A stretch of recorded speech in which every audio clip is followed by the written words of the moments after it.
വേടനെതിരെ പീഡന ആരോപണം എന്ന് പറയുമ്പോഴാണ് അത് പൊതുസമൂഹം വീണ്ടും അത് ചർച്ചയ്ക്ക് എടുക്കുന്നത്. യുവതിയായിട്ടുള്ള ഡോക്ടർ പരാതി നൽകിയ ആ സമയത്ത് തന്നെ ഇവർക്ക് ഒരു പക്ഷേ പരാതി നൽകാമായിരുന്നു. ഇവർ സൗഹൃദത്തിലായിരിക്കുന്ന സമയത്ത് വേടൻ ഈ കുട്ടിയെ ദുരുപയോഗം ചെയ്തിട്ടുണ്ടെങ്കിൽ എന്തുകൊണ്ട് അന്ന് പരാതി കൊടുത്തില്ല?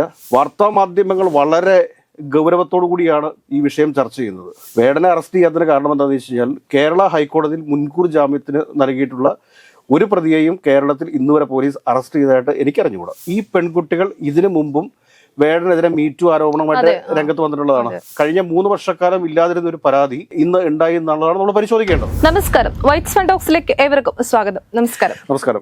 വേടനെതിരെ വീണ്ടും ആരോപണവുമായിട്ട് 2 യുവതികൾ കൂടി രംഗത്തെത്തിയിരിക്കുകയാണ്. വേടനെതിരെ ആരോപണങ്ങൾ ശക്തമാവുകയാണ്. എന്തുകൊണ്ടായിരിക്കും വേടനെതിരെ ഇത്രയധികം ആരോപണങ്ങൾ വരുന്നത്? അതിലെന്തെങ്കിലും സത്യാവസ്ഥ ഉണ്ടാകുമോ? വേടനെതിരെ പീഡന ആരോപണം എന്ന് പറയുമ്പോഴാണ് അത് പൊതുസമൂഹം വീണ്ടും അത് ചർച്ചയ്ക്ക് എടുക്കുന്നത്. 2020-21 കാലഘട്ടത്തിൽ നടന്നതായി പറയപ്പെടുന്ന പീഡനം, അത് പീഡനമാണോ പരസ്പര സമ്മതത്തോടെ ഉള്ളതാണോ എന്നുള്ളതിനെ കുറിച്ചൊക്കെ പോലീസ് അന്വേഷിച്ചു കൊള്ളട്ടെ, കണ്ടുപിടിച്ചോട്ടെ, നമുക്കതിനെ തർക്കമൊന്നുമില്ല. പക്ഷെ ഒരു കാര്യം നമ്മൾ മനസ്സിലാക്കേണ്ടത് വെച്ച് കഴിഞ്ഞാൽ ഇന്ന് വേടനെതിരെ ആദ്യം യുവതിയായിട്ടുള്ള ഒരു ഡോക്ടർ നൽകിയ പരാതിയുടെ ജാമ്യത്തിൽ ഇന്നാണ് തീരുമാനം പറയാൻ വേണ്ടിയിരിക്കുന്നത് ഹൈക്കോടതി. ഈ തീരുമാനം പറയാൻ വേണ്ടിയിരിക്കുന്ന ഈ ദിവസം, അതായത് 18-ാം തീയതി തന്നെ ഇതൊരു ചർച്ചയാക്കി കൊണ്ടുവരികയും, അതായത് കഴിഞ്ഞ വെള്ളിയാഴ്ച എനിക്കൊന്ന് 15-ാം തീയതിയോ 16-ാം തീയതി അങ്ങനെയാണ് വീണ്ടും ഈ 2 പെൺകുട്ടികൾ പരാതിയുമായിട്ട് പോലീസിനെ സമീപിക്കുന്നത്. അപ്പോൾ നമ്മൾ മനസ്സിലാക്കണം, ശനിയും ഞായറും കോടതി അവധിയാണ്. അത് കൂടാതെ 18-ാം തീയതി ഇന്ന് മാത്രമാണ് മാധ്യമങ്ങൾ ഈ വിഷയം ചർച്ചയ്ക്കെടുക്കുക എന്നുള്ള വിഷയവും ഈ പരാതി കൊടുത്ത ആളുകൾക്കറിയാം. അപ്പോൾ ഇന്ന് ജാമ്യം കൊടുക്കാനിരിക്കുന്ന ഈ ഒരു അവസരത്തിൽ തന്നെ ഇന്നേ ദിവസം തന്നെ ഇത് വലിയൊരു ചർച്ചയാക്കി കൊണ്ടുവരാൻ വേണ്ടിയിട്ട് ഇവർക്ക് സാധിച്ചു. അപ്പോൾ അവിടെ ചില സംശയങ്ങൾ ഉയർന്നു വരുന്നുണ്ട്. കാരണം ഇവരുടെ ഉദ്ദേശശുദ്ധി ഇവിടെ ചോദ്യം ചെയ്യപ്പെടുന്നുണ്ട്. ഒരുപക്ഷെ ആ യുവതിയായിട്ടുള്ള ഡോക്ടർ പരാതി നൽകിയ ആ സമയത്ത് തന്നെ ഇവർക്ക് ഒരു പക്ഷേ പരാതി നൽകാമായിരുന്നു. അവർ അത് പരാതി നൽകിയിട്ടില്ല. അവർ പരാതി നൽകുന്നത് ഈ കഴിഞ്ഞ ദിവസം മാത്രമാണ്. 2020-21 കാലഘട്ടത്തിലാണ് ഈ സംഭവം നടന്നതായിട്ട് ഇവർ പറയപ്പെടുന്നത്. വാർത്താ മാധ്യമങ്ങളിൽ നിന്നൊക്കെ നമുക്കറിയാൻ സാധിക്കുന്ന എങ്ങനെയാണെന്ന് വെച്ച് കഴിഞ്ഞാൽ ഇതിനകത്ത് ഒരു പെൺകുട്ടി ഒരു റിസർച്ച് ഫെലോ ആയിരുന്നു. അപ്പോൾ വേടന്റെ റാപ്പർ മ്യൂസിക്കിനെ കുറിച്ച് റിസർച്ച് നടത്താനും കൂടുതൽ അറിയാനും, അതായത് വേടൻ തിരഞ്ഞെടുക്കുന്ന വിഷയത്തെക്കുറിച്ചൊക്കെ കൂടുതൽ പഠിക്കാനായിട്ട് വേടനുമായിട്ട് സൗഹൃദം സ്ഥാപിച്ച സമയത്ത് വേടൻ തന്നെ ദുരുപയോഗം ചെയ്തു എന്നൊക്കെയാണ് ഈ കുട്ടി ഉന്നയിച്ചിട്ടുള്ള ആരോപണം. ആ ഒരു സമയത്ത് ഇവർ സൗഹൃദത്തിലായിരിക്കുന്ന സമയത്ത് വേടൻ ഈ കുട്ടിയെ ദുരുപയോഗം ചെയ്തിട്ടുണ്ടെങ്കിൽ എന്തുകൊണ്ട് അന്ന് പരാതി കൊടുത്തില്ല എന്നൊരു ചോദ്യം ഇവിടെ പ്രസക്തമായിട്ട് ഉയർന്നു വരുന്നുണ്ട്. പിന്നെ രണ്ടാമത്, ഇന്ന് വാർത്താ മാധ്യമങ്ങൾ വളരെ ഗൗരവത്തോടു കൂടിയാണ് ഈ വിഷയം ചർച്ച ചെയ്യുന്നത്. അവർ ചോദിക്കുന്ന ചോദ്യങ്ങൾ ഒരുപാടുണ്ട്. എന്തുകൊണ്ടാണ് വേടനെ അറസ്റ്റ് ചെയ്യാത്തത്? വേടനെ അറസ്റ്റ് ചെയ്യാത്തതിന് കാരണം എന്താണെന്ന് വെച്ച് കഴിഞ്ഞാൽ കേരള ഹൈക്കോടതിയിൽ മുൻകൂർ ജാമ്യത്തിന് നൽകിയിട്ടുള്ള ഒരു പ്രതിയെയും കേരളത്തിൽ ഇന്നുവരെ പോലീസ് അറസ്റ്റ് ചെയ്തതായിട്ട് എനിക്കറിഞ്ഞുകൂടാ. കാരണം അത് കോടതിയുടെ തീരുമാനം വരുന്നത് വരെ കാത്തിരിക്കും. അതല്ലെങ്കിൽ അത്രയും പ്രാധാന്യമുള്ള ഒരു വിഷയമായിരിക്കണം. ഇതൊരു ആരോപണമാണ്. അത് കുറെ വർഷങ്ങൾക്ക് മുമ്പ്, ഒരു 3-4 വർഷങ്ങൾക്ക് മുമ്പ് നടന്ന ഒരു സംഭവത്തിന്റെ പേരിലാണ് അവരിത് പരാതി നൽകിയിട്ടുള്ളത്. പോലീസിനെ സംബന്ധിച്ചിട്ട് ഹൈക്കോടതിയുടെ ഒരു തീരുമാനം വരുന്നത് വരെ കാത്തിരിക്കേണ്ടതായിട്ടുണ്ട്. ഹൈക്കോടതിയുടെ തീരുമാനം വന്നു കഴിഞ്ഞാൽ, അതായത് വേടന് ജാമ്യം അനുവദിക്കാത്തൊരു സാഹചര്യം ഉണ്ടെങ്കിൽ തീർച്ചയായിട്ടും എന്താ സംഭവിക്കുക? വേടനെ അറസ്റ്റ് ചെയ്യും എന്ന കാര്യത്തിൽ വേറെ തർക്കമൊന്നും വേണ്ട.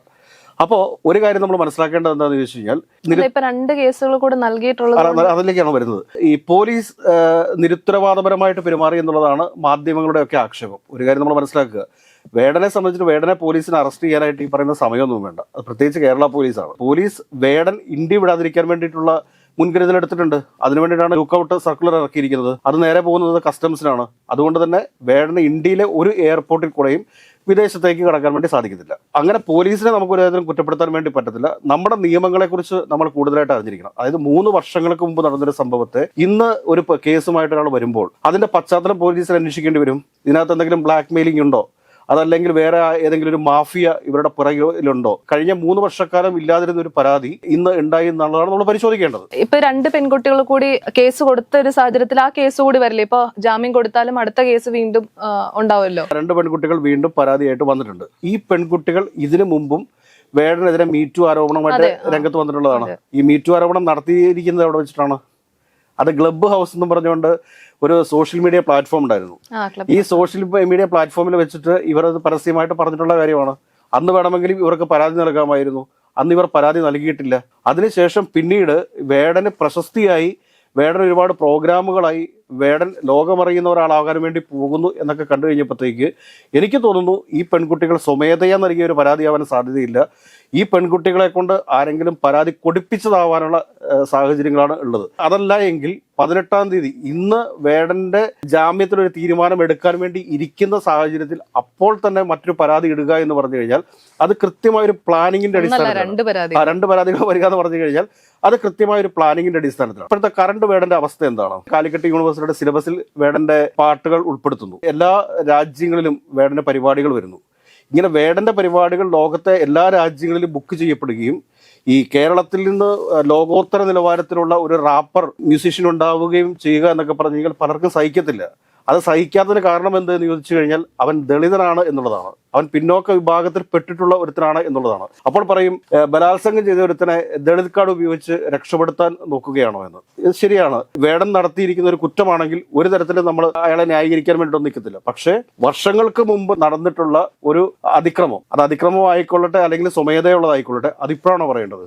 അന്നും ഈ സംസ്ഥാനത്ത് പോലീസ് ഉണ്ടല്ലോ. സ്ത്രീകൾക്ക് നേരെ ഒരു അതിക്രമം നടന്നു എന്ന് പറഞ്ഞു കഴിഞ്ഞാൽ ആരെങ്കിലും അവർക്കെതിരായിട്ട് നിൽക്കുമോ? അവർക്ക് അനുകൂലമായിട്ട് ചിന്തിക്കുന്ന ഒരു പൊതുസമൂഹമല്ല കേരളത്തിലുള്ളത്.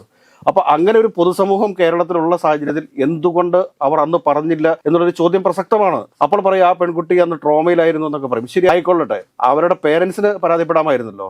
ഇപ്പോൾ എൻ്റെയോ നമ്മുടെ ആരുടെയെങ്കിലും കുടുംബത്തിൽ അങ്ങനെ ഒരു പെൺകുട്ടിക്ക് ഒരു അവസ്ഥ ഉണ്ടായി കഴിഞ്ഞാൽ നമ്മൾ ആരെങ്കിലും സൈലന്റ് ആയിട്ടിരിക്കുമോ? നിശബ്ദമായിട്ടിരിക്കുമോ? ഒരു കാരണവശാലും ഇല്ല. നമ്മുടെ അയൽപക്കത്ത് ആർക്കെങ്കിലും ഉണ്ടായി കഴിഞ്ഞാൽ നമ്മൾ നിശബ്ദമായിട്ടിരിക്കുമോ? നമ്മൾ ശക്തമായിട്ട് പ്രതികരിക്കത്തില്ലേ? കേരളത്തിലെ പൊതുസമൂഹം അങ്ങനെയുള്ളതല്ലേ. അപ്പൊ അങ്ങനെയൊക്കെയുള്ളൊരു സാഹചര്യത്തിൽ ഒരു പെൺകുട്ടി 3 വർഷങ്ങൾക്ക് ശേഷം അല്ലെങ്കിൽ 4 വർഷങ്ങൾക്ക് ശേഷം തിരിച്ചു വന്നിട്ട് തന്നെ ബലാത്സംഗം ചെയ്തു, അല്ലെങ്കിൽ ഒരുവൻ പ്രശസ്തിയിലേക്ക് പോകുന്ന സമയത്ത്, ഒരുവൻ ലോകമറിയുന്ന കലാകാരനായിട്ട് മാറാൻ പോകുന്ന സമയത്ത് ഇങ്ങനെ വന്ന് പരാതിപ്പെടുക എന്ന് പറഞ്ഞു കഴിഞ്ഞാൽ അതിന്റെ പിന്നിൽ ശക്തമായൊരു മാഫിയ ഉണ്ട് എന്ന് തന്നെ നമ്മൾ കരുതേണ്ടി വരും. അതല്ല എങ്കിൽ ഒരേ സമയം 18-ാം തീയതി രാവിലത്തെ വാർത്ത ഇതായിരിക്കണം എന്ന് സെറ്റ് ചെയ്ത് വെച്ചിട്ട്, അതായത് അഡ്വർടൈസ്മെന്റ് ഒക്കെ റിലീസ് ചെയ്യത്തില്ലേ, ഈ അഡ്വർടൈസ്മെന്റ് ഒക്കെ എങ്ങനെയാണോ പത്രങ്ങളിലും വാർത്താ മാധ്യമങ്ങളിലും റിലീസ് ചെയ്യുന്നത്, അതേപോലെ തന്നെ ഒരേ വാർത്ത എല്ലാ ചാനലുകളിലും ഒരേ സമയം ചർച്ച ചെയ്യപ്പെടുന്നുണ്ട് എങ്കിൽ അതിനർത്ഥം എന്താണ്? മറ്റു പല പ്ലാൻഡ് ആണ്. കറന്റ്ലി ഉണ്ടാവുന്ന ഒരു കാര്യത്തെക്കുറിച്ച് എല്ലാ ചാനലുകളിലും ഒരേ സമയം ചർച്ച ചെയ്യാറുണ്ട്.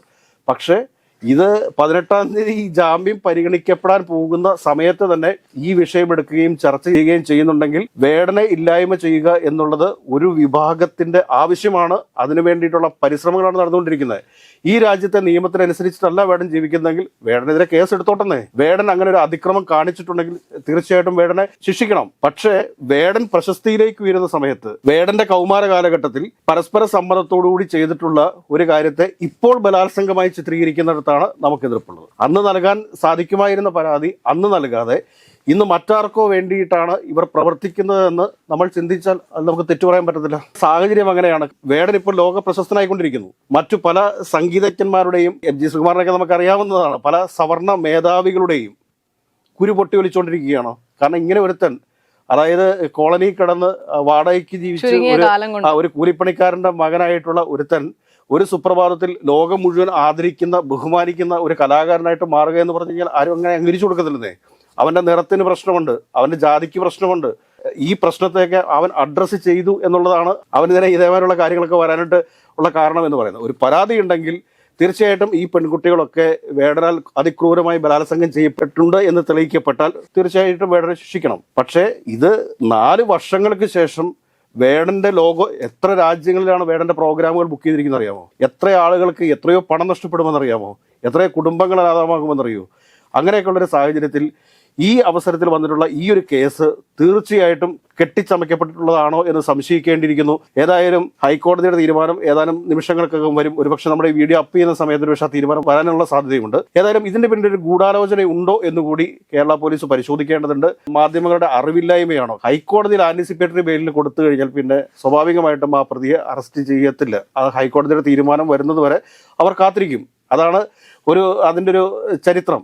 പക്ഷെ അതുപോലും നോക്കാതെ 18-ാം തീയതി രാവിലെ തുടങ്ങി വേടനെ അറസ്റ്റ് ചെയ്തിട്ടില്ല. വേടൻ രാജ്യം വിടാതിരിക്കാൻ വേണ്ടിയിട്ടുള്ള മുൻകരുതലൊക്കെ കേരള പോലീസ് എടുത്തിട്ടുണ്ടെന്നേ. അതിനുശേഷവും പോലീസിനെ കുറ്റപ്പെടുത്തുന്ന ഒരു രീതി എന്ന് പറഞ്ഞു കഴിഞ്ഞാൽ ആർക്കൊക്കെയോ ചില പ്രത്യേക അജണ്ടയുണ്ട്. അല്ല, അജണ്ട ഉണ്ടെന്നുള്ള ഉറപ്പാണല്ലോ. കാരണം 18-ാം തീയതി ഈ ഒരു ദിവസം തന്നെ അതിന് വേണ്ടിയിട്ട് ഇന്നലെയും ഉണ്ടായിരുന്നു, നാളെയും ഉണ്ട്. പക്ഷെ ഇന്നാണത് തെരഞ്ഞെടുത്തത്. ഈ അജണ്ട ആരാണോ സെറ്റ് ചെയ്തിരിക്കുന്നത് അവർ ലക്ഷ്യം വെക്കുന്നത് വേടന്റെ കരിയർ നശിപ്പിക്കുക എന്നുള്ളതാണ്. വേടനെ തീർത്ത് കളയുക എന്നുള്ളതാണ്. വേടൻ ഇനി കുറച്ചധികം നാൾ, അതിപ്പോൾ നമുക്കറിയാം പ്രശസ്തനായിട്ടുള്ള വളരെ ജനപ്രിയനായിട്ട് നിന്നിരുന്ന ദിലീപിന്റെ അവസ്ഥ, ദിലീപിന് ആ കേസിൽ പങ്കുണ്ടോ ഇല്ലയോ എന്നൊക്കെയുള്ളത് കോടതി പറയട്ടെ. ഇതുവരെ അത് തെളിഞ്ഞിട്ടില്ല. എന്നിട്ടും ദിലീപിന് അനുഭവിക്കേണ്ടി വന്നിട്ടുണ്ട്. ദിലീപിന്റെ കരിയർ തന്നെ അതിലൂടെ നശിച്ചു പോയി നമുക്ക് പറയേണ്ടി വരും. അങ്ങനെയൊക്കെയുള്ള സാഹചര്യത്തിൽ വേടനെതിരെ ഉയർന്നു വന്നിട്ടുള്ള ആരോപണങ്ങൾ കൃത്യമായി പരിശോധിക്കപ്പെടേണ്ടതുണ്ട്. അത് പരിശോധിക്കാതെ പോലീസിന് പെട്ടെന്ന് പോയി ഒരുവനെ അറസ്റ്റ് ചെയ്യാൻ വേണ്ടി സാധിക്കത്തില്ല. ഇവിടുത്തെ ദളിത് വിഭാഗങ്ങളുടെ മുഴുവൻ വികാരത്തെ വ്രണപ്പെടുത്തുന്ന രീതിയിലേക്ക് കേരള പോലീസ് പോയി കഴിഞ്ഞാൽ അത് സംസ്ഥാന സർക്കാരിന്റെ നിലനിൽപ്പിനെ തന്നെ ബാധിക്കും. എന്തുകൊണ്ടാണ് പ്രതിപക്ഷ കക്ഷികളൊന്നും ഇതിൽ കൂടുതലായിട്ട് പോലീസിനെ വിമർശിക്കാതിരിക്കുന്നത്? 3 വർഷങ്ങൾക്ക് ശേഷം അല്ലെങ്കിൽ 4 വർഷങ്ങൾക്ക് ശേഷം വന്നിട്ടുള്ള ഒരു ലൈംഗിക ആരോപണമാണിത്. ഈ ആരോപണത്തിലെ സത്യം എന്താ എന്ന് പോലീസ് കണ്ടെത്തട്ടെന്നേ. അതുവരെ പോലീസിന് സമയം കൊടുക്ക്. പോലീസ് അന്വേഷിച്ച് കണ്ടെത്തിയതിനു ശേഷം വേടൻ കുറ്റക്കാരനാണ് എന്നുണ്ടെങ്കിൽ വേടനെ അറസ്റ്റ് ചെയ്തോട്ടെ. പക്ഷെ പോലീസിന്റെ അന്വേഷണത്തെ സ്വാധീനിക്കത്തക്ക രീതിയിൽ മാധ്യമങ്ങൾ വാർത്തകൾ സൃഷ്ടിച്ച് വേടനെ ഇല്ലായ്മ ചെയ്യുവാൻ ശ്രമിക്കുന്നതിനെ എതിർക്കേണ്ടതുണ്ട്. അത് ദളിത് സംഘടനകൾ ഉൾപ്പെടെയുള്ള ആളുകൾ അതിനെതിരെ ശക്തമായ നിലപാട് സ്വീകരിക്കണമെന്നുള്ളതാണ് നമുക്ക് പറയാനുള്ളത്. കാരണം വേടനെ തീർത്ത് കളയുക, ഒരു താഴേക്കിടയിൽ നിന്ന് ഒരുത്തൻ ഉയർന്നു വരുമ്പോഴത്തേക്ക്, അവൻ ലോകോത്തര നിലവാരത്തിലേക്ക് വരുമ്പോഴത്തേക്ക് അവനെ ഇല്ലായ്മ ചെയ്യുക, അല്ലെങ്കിൽ അവൻ്റെ പ്രോഗ്രാം കിട്ടിയില്ല എന്ന് പറഞ്ഞുകൊണ്ട് അവനെ തീർത്ത് കളയാൻ ശ്രമിക്കുക എന്നൊക്കെ പറഞ്ഞു കഴിഞ്ഞാൽ അതിനെതിരെ ശക്തമായി ഇതിനെ പ്രതിരോധിക്കേണ്ടതുണ്ട് എന്നുള്ളത് തന്നെയാണ് എൻ്റെ പക്ഷം. ഇപ്പോൾ പോലീസ് കൃത്യമായ അന്വേഷണം നടത്തട്ടെ, കുറ്റക്കാരനാണെങ്കിൽ വേടനെ അറസ്റ്റ് ചെയ്യട്ടെ. പക്ഷെ അതല്ലാതെ കണ്ട് മാധ്യമങ്ങളിലൂടെയും സോഷ്യൽ മീഡിയകളിലൂടെയും വേടനെ ഒരു പീഡകനായിട്ട്, ഒരു ബലാത്സംഗ വീരനായിട്ട് ചിത്രീകരിക്കാൻ ശ്രമിക്കുന്നത് തീർത്തും അടിസ്ഥാനരഹിതമാണ് എന്നാണ് എനിക്ക് ഈ വിഷയത്തിൽ പറയാനുള്ളത്.